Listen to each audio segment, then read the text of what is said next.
Hello friends, आप सभी का स्वागत है आपके अपने यूट्यूब चैनल शशि मंत्रा पर। दोस्तों, शशि मंत्रा चैनल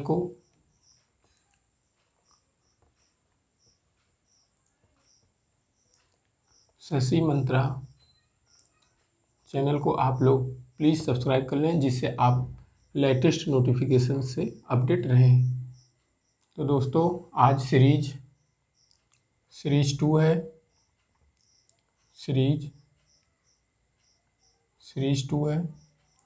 अब हम प्रमुख आंदोलन एवं घटनाओं में सीरीज 2 है। तो अब पहली इसमें जो आज की सीरीज में जो पहली घटना है, यह आपकी हंटर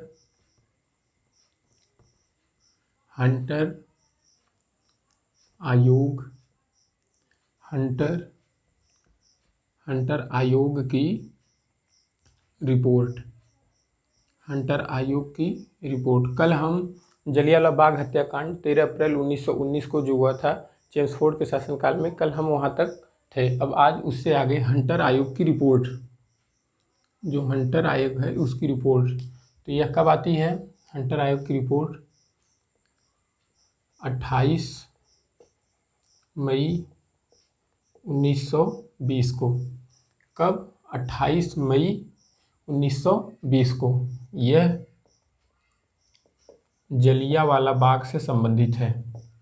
ये जलियांवाला बाग से संबंधित है। तो इस समय जो शासनकाल था आपका शासनकाल, यह लॉर्ड चेम्सफोर्ड का था। Lord Chelmsford. अब इसके आगे हंटर आयोग के बाद असहयोग आंदोलन,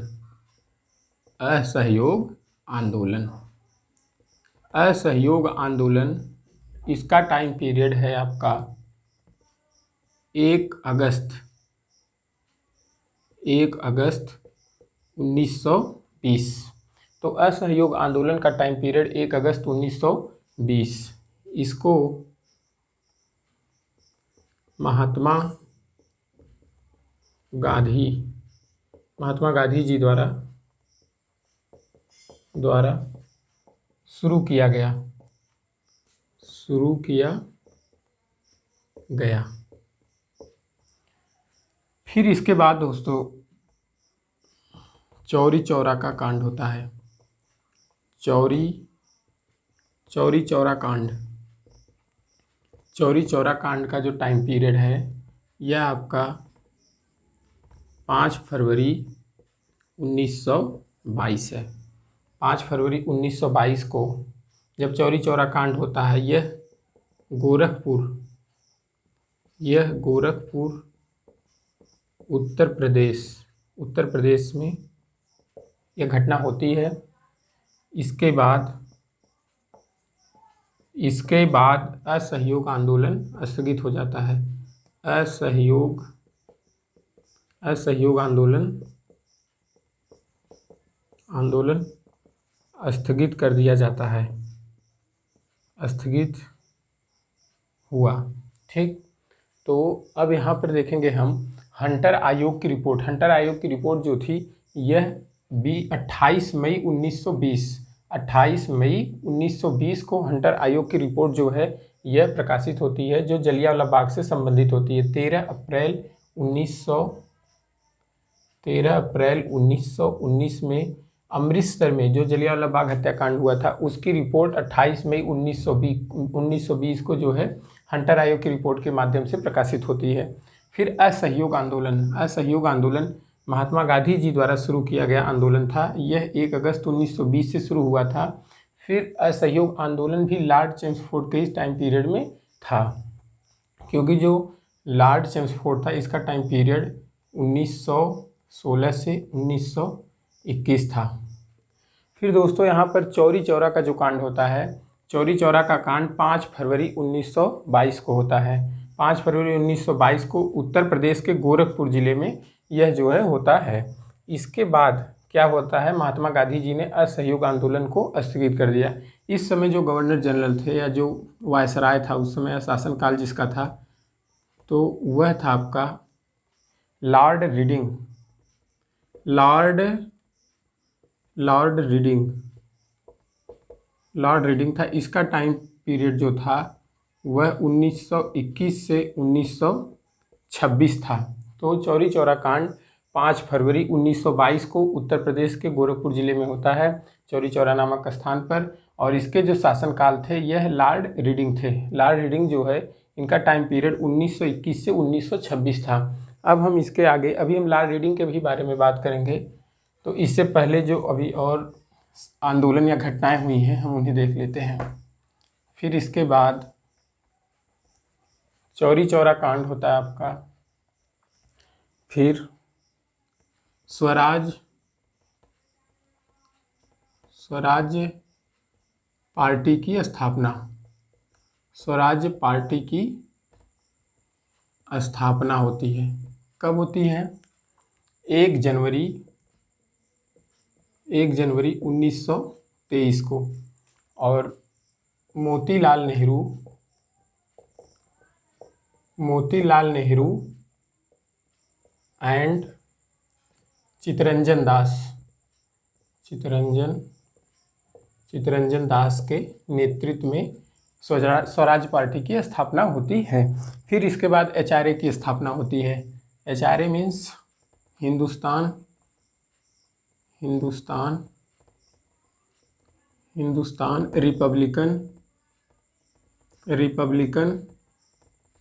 रिपब्लिकन एसोसिएशन।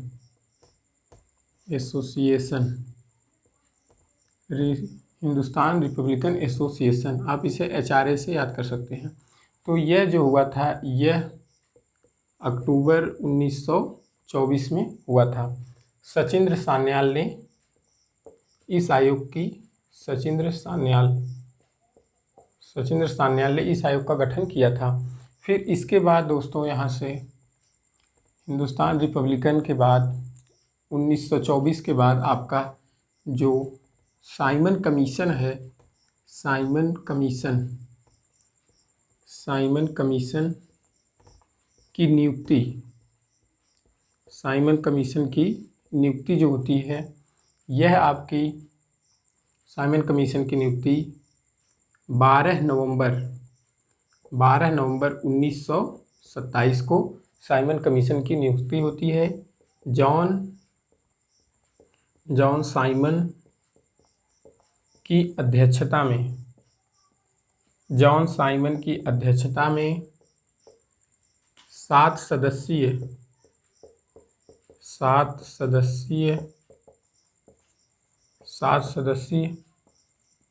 आयोग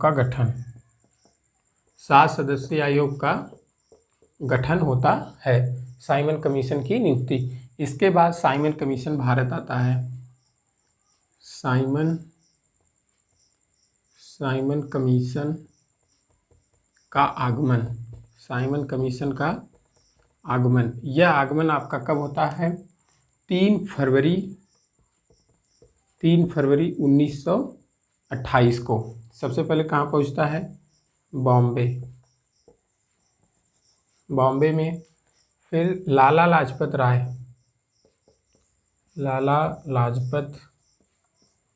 राय के विरोध करने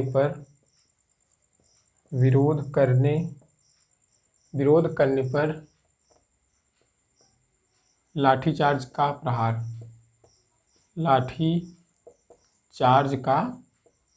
प्रहार होता है। और उसी समय जो है लाला लाजपत राय उस लाठीचार्ज की वजह से ही उनकी मृत्यु हो जाती है। तो स्वराज पार्टी की स्थापना कब हुई थी? 1 जनवरी 1923 को। 1 जनवरी 1923 को स्वराज पार्टी की स्थापना मोतीलाल नेहरू व चित्तरंजन दास ने की थी। किसके शासनकाल में? रीडिंग के शासनकाल में।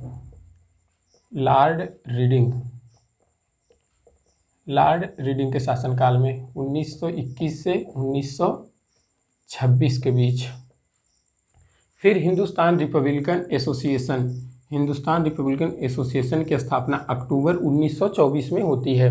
सचिंद्र सान्याल ने इस आयोग का गठन किया था। यह भी लॉर्ड रीडिंग के ही टाइम पीरियड में। साइमन कमीशन की नियुक्ति, जो साइमन कमीशन की नियुक्ति है, यह 12 नवंबर 1927 को, यानी कि जब लॉर्ड इरविन का शासनकाल जब पीरियड चालू हुआ 12 नवंबर 1927 को, यानी कि लॉर्ड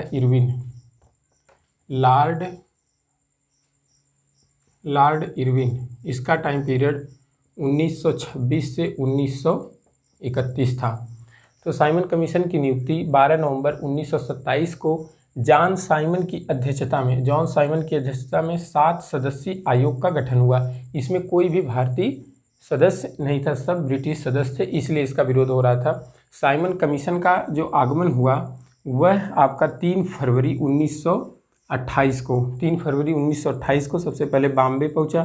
फिर लाला लाजपत राय ने इसका विरोध किया और ब्रिटिश सरकार ने लाठीचार्ज की। तो लाठीचार्ज में लाला लाजपत राय घायल हुए और उसकी वजह से ही उनकी मृत्यु हो गई। तो अब हम देखेंगे लॉर्ड रीडिंग का शासनकाल। लॉर्ड रीडिंग के शासनकाल में कुछ प्रमुख चीज़ें, जैसे कि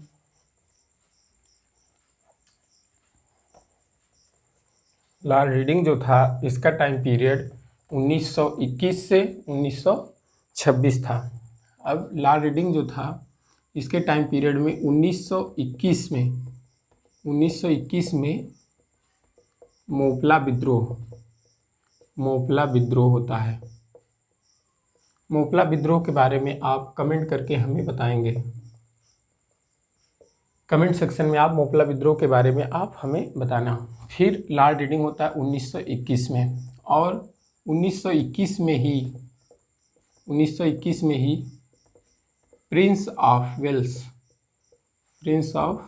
वेल्स ब्रिटिश साम्राज्य के प्रिंस थे वेल्स, वह जो है भारत आए यानी नवंबर 1921 में। और फिर उस दिन क्या हुआ, उस दिन पूरे भारत में भूख हड़ताल हुई।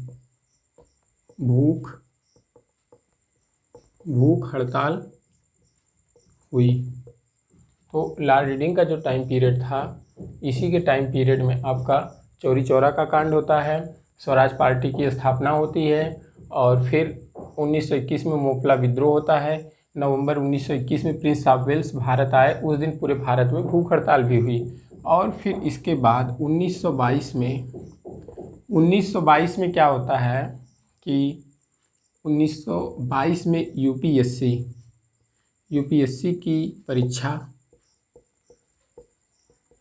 परीक्षा की शुरुआत हुई। तो यूपीएससी परीक्षा की शुरुआत लॉर्ड रीडिंग के ही टाइम पीरियड में हुई थी।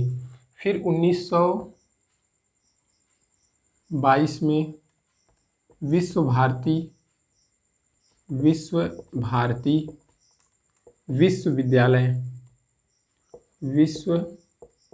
विश्वविद्यालय का कार्य प्रारंभ हुआ। और एक घटना और घटी थी 1925 में, जो आर्य समाज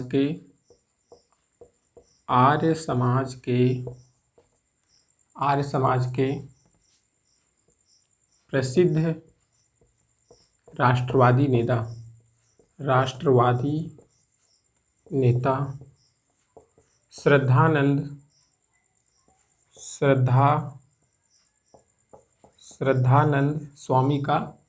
श्रद्धानंद स्वामी की हत्या की गई।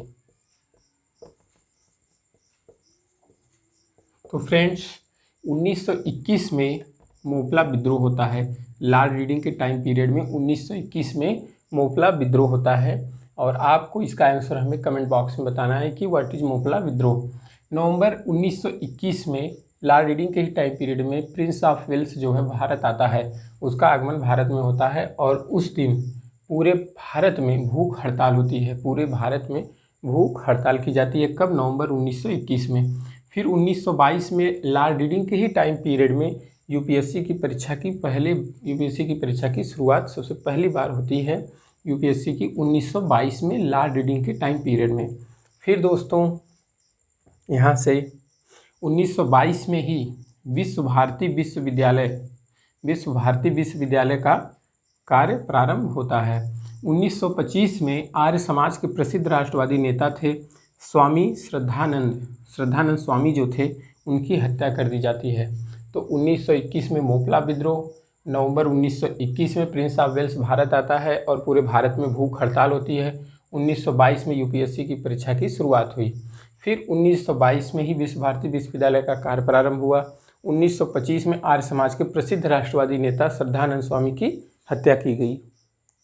फिर अब इसके बाद फ्रेंड्स हम लॉर्ड इरविन का भी टाइम पीरियड और उनके बारे में भी पढ़ेंगे। अभी इससे पहले कुछ आंदोलन और हैं, जैसे कि नेहरू रिपोर्ट,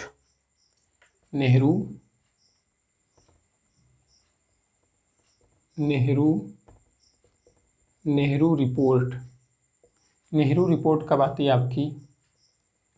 अगस्त 1928 को। फिर उसके बाद दोस्तों अगस्त 1928 को नेहरू रिपोर्ट आती है और इसकी अध्यक्षता मोतीलाल नेहरू ने की। मोतीलाल नेहरू की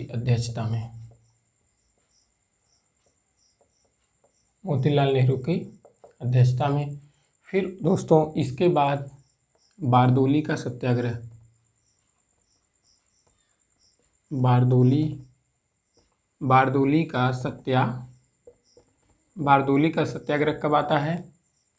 अक्टूबर 1929 को।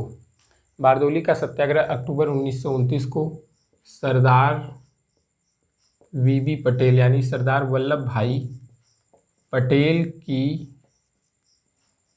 की अध्यक्षता में सरदार वल्लभ भाई पटेल की अध्यक्षता में गुजरात में कर वृद्धि के विरोध में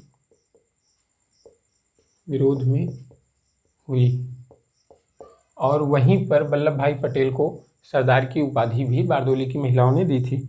फिर एक लाहौर षड्यंत्र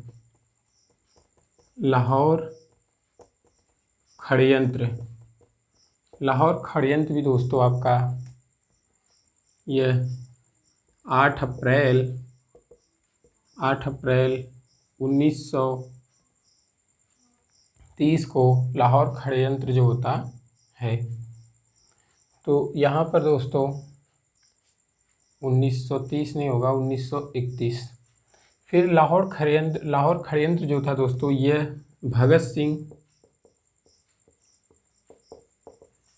सिंह व बटुकेश्वर दत्त ने ब्रिटिश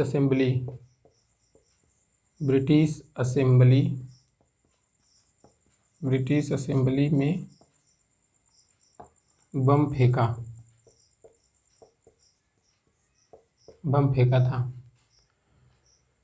फिर दोस्तों यहाँ पर नेहरू रिपोर्ट जो आपकी थी, यह अगस्त 1928 में, नेहरू रिपोर्ट जो आपकी आती है अगस्त 1928 में मोतीलाल नेहरू की अध्यक्षता में आती है। इस समय जो टाइम पीरियड था वह लॉर्ड इरविन का था। तो लॉर्ड इरविन जो था, इसका टाइम पीरियड 1926 से 1931 था। फिर लॉर्ड इरविन के ही टाइम पीरियड में बारदोली का सत्याग्रह होता है अक्टूबर 1929 में, जहां सरदार वल्लभ भाई पटेल ने अध्यक्षता की और गुजरात में कर वृद्धि के लिए जो है बारदोली का सत्याग्रह हुआ था। गुजरात में किसानों ने जो विद्रोह किया था वह कर वृद्धि के विरोध के लिए किया था, इसका विरोध किया और बारदोली की महिलाओं ने वल्लभ भाई पटेल को सरदार की उपाधि दी। फिर लाहौर षड्यंत्र होता है आपका 8 अप्रैल 1931 को।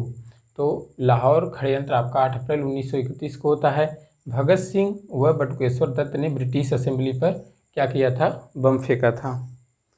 फिर यहाँ से अब लॉर्ड इरविन के टाइम पीरियड में हम देख लेते हैं क्या क्या चीज़ें हुई।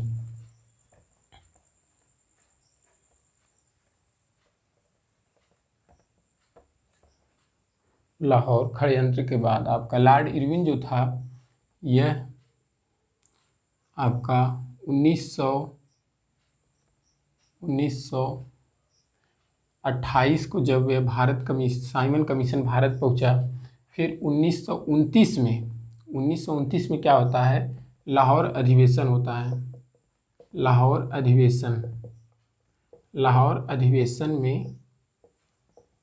लाहौर अधिवेशन में पूर्ण स्वतंत्रता की मांग होती है। पूर्ण स्वतंत्रता की मांग हुई और 26 जनवरी 1930 को यहाँ पर होगा आपका पूर्ण स्वराज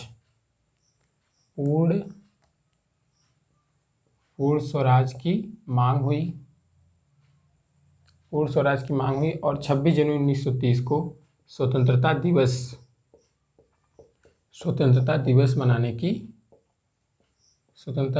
की घोषणा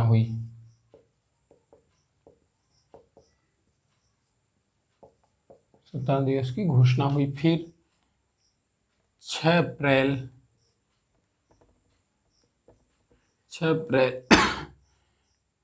1930 को सविनय अवज्ञा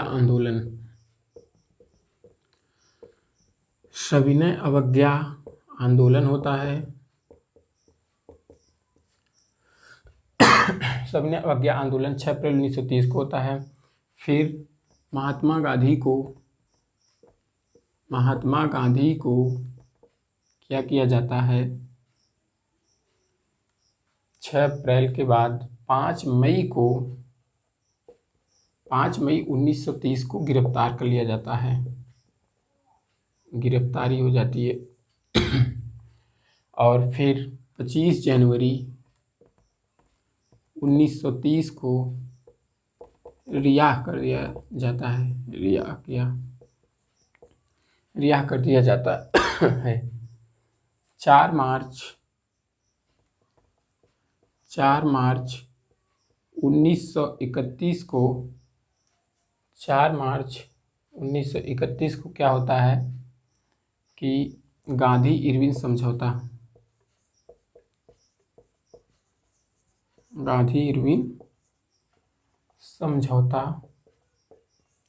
हुआ।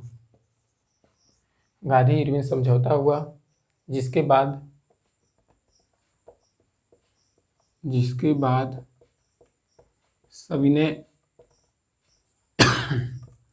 सविनय अवज्ञा आंदोलन स्थगित हो गया।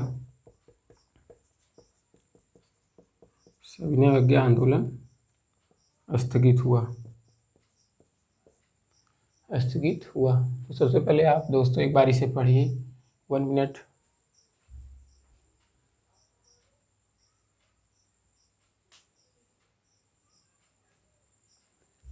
तो यहाँ पर फ्रेंड्स जो लॉर्ड इरविन था 1926 से 1931 था। 1929 में जो लाहौर अधिवेशन हुआ उसमें पूर्ण स्वराज की मांग हुई। आपकी पूर्ण स्वराज की क्या हुई, मांग होती है। तो लाहौर अधिवेशन में 1929 में पूर्ण स्वराज की मांग होती है और 26 जनवरी 1930 को स्वतंत्रता दिवस की घोषणा की। भारत के जो क्रांतिकारी थे, जो वरिष्ठ थे, उन लोगों ने।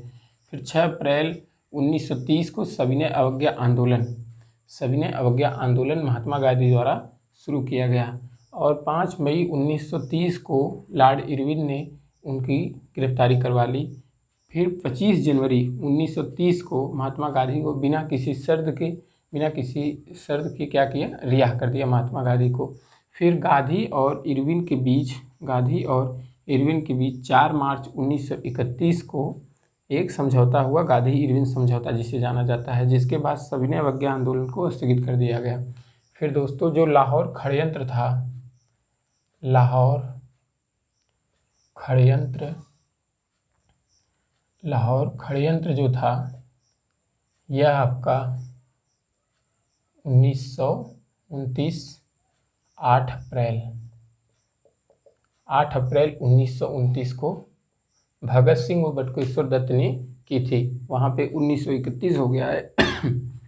तो लॉर्ड इरविन जो था 1926 से 1931 का टाइम पीरियड था। 1929 में लाहौर अधिवेशन में पूर्ण स्वराज की मांग हुई और 26 जनवरी 1930 को स्वतंत्रता दिवस की घोषणा होती है। 6 अप्रैल 1930 को सविनय अवज्ञा आंदोलन महात्मा गांधी द्वारा शुरू किया जाता है और इरविन ने 5 मई 1930 को महात्मा गांधी जी की गिरफ्तारी करवा ली और फिर 25 जनवरी 1930 को इरविन ने बिना किसी यहाँ 1931 है।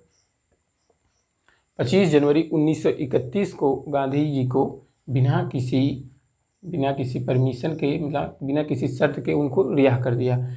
फिर 4 मार्च 1931 को गांधी इरविन समझौता होता है जिसमें सविनय अवज्ञा आंदोलन स्थगित हो जाता है और फिर जतिन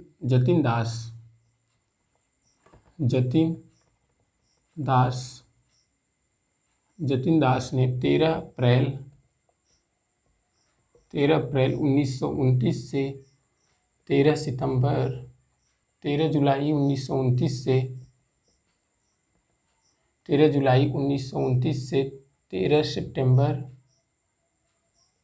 सितंबर 1929 तक भूख हड़ताल की वो भी जेल में और 64वें दिन इनकी मृत्यु हो गई थी। यानी 13 सितंबर को इनकी मृत्यु हो गई थी। 64वें दिन मृत्यु हुई। 64वें दिन इनकी मृत्यु हुई और भूख हड़ताल का कारण था कि भारतीय और अंग्रेजी कैदियों के व्यवहार के बीच जो भेदभाव होता था उसी की वजह से जतिन दास ने 13 जुलाई 1929 को क्या किया, इन्होंने भूख हड़ताल शुरू किया और उसके 64वें दिन बाद यानी 13 सितंबर 1929 को इनकी भूख हड़ताल की वजह से मृत्यु हो गई। तो दोस्तों आप हमारे चैनल शशि मंद्रा को सब्सक्राइब करें, लाइक करें, शेयर करें ज़्यादा से ज़्यादा दोस्तों के पास और हमारा सपोर्ट करें। Okay, thanks.